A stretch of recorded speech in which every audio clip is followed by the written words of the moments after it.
5 nouvelles entrées cette semaine, propres à dézinguer le trio de tête. En attendant, focus sur la 9e place, décevante pour The Company Men, premier long métrage de John Wells, à qui l'on doit les séries Urgence et À la Maison Blanche.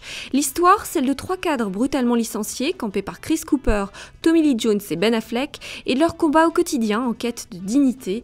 Bilan au terme de cette première semaine, 89 737 entrées dans 147 salles.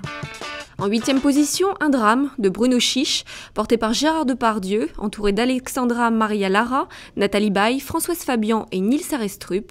Score décevant, seuls 108 500 spectateurs se sont laissés séduire par l'histoire de Conrad Lang, l'homme à tout faire et gardien de plusieurs des propriétés du riche clan Stern.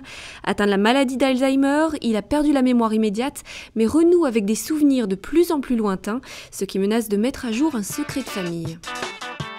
Un peu moins de 168 000 entrées réalisées dans 282 salles par Big Mama de père en fils avec Martin Lawrence, 3e volet et suite navrante de la comédie policière aux gags lourds et éculés. Comédie sentimentale de Philippe Claudel avec Stefano Accorsi, Néry Marcoré, Anouk Aimée et Clotilde Courreau. Tous les soleils raflent joliment la 3e place cette semaine.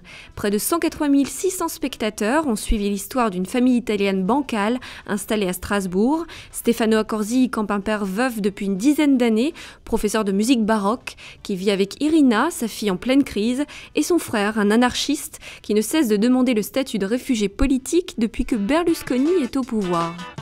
À la seconde place, Sucker Punch, un film fantastique et onirique de Zack Snyder qui vous plonge dans les méandres de l'imagination débordante d'une jeune fille enfermée contre son gré dans un asile psychiatrique après la mort de sa mère et dont les rêves sont la seule échappatoire à sa vie cauchemardesque.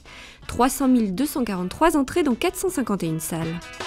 Et en tête de ce box-office qui accuse cette semaine une lourde chute de fréquentation avec moins 47% par rapport à la même période l'an dernier, Rango réunit 316 000 spectateurs supplémentaires, soit 835 491 en 15 jours. What was that for? You're a stranger. Strangers don't last long here. La faute au soleil ou plutôt l'absence de nouveautés attrayantes. Toujours est-il que la fréquentation des salles reste très faible et qu'aucun film ne fait des étincelles. Rango le caméléon, porté pourtant par la voix de Johnny Depp, reste numéro 1, mais en deçà du million d'entrées. Le film fantastique de Zack Snyder, Sucker Punch, se glisse juste derrière sans attendre non plus des chiffres notables. Côté cinéma français, avec Tous les soleils, l'écrivain cinéaste Philippe Claudel effectue un petit démarrage, mais il a peu de chances d'éteindre le million d'entrées de son précédent film, Il y a longtemps que je t'aime. Idem pour Cédric Clapiche qui voit sa part du gâteau s'effriter sérieusement en 3e semaine, tandis que Les femmes du 6e étage sont un vrai succès. Reste à espérer de meilleurs scores mercredi prochain avec notamment les sorties de Titeuf en 3D et de la comédie US Morning Glory.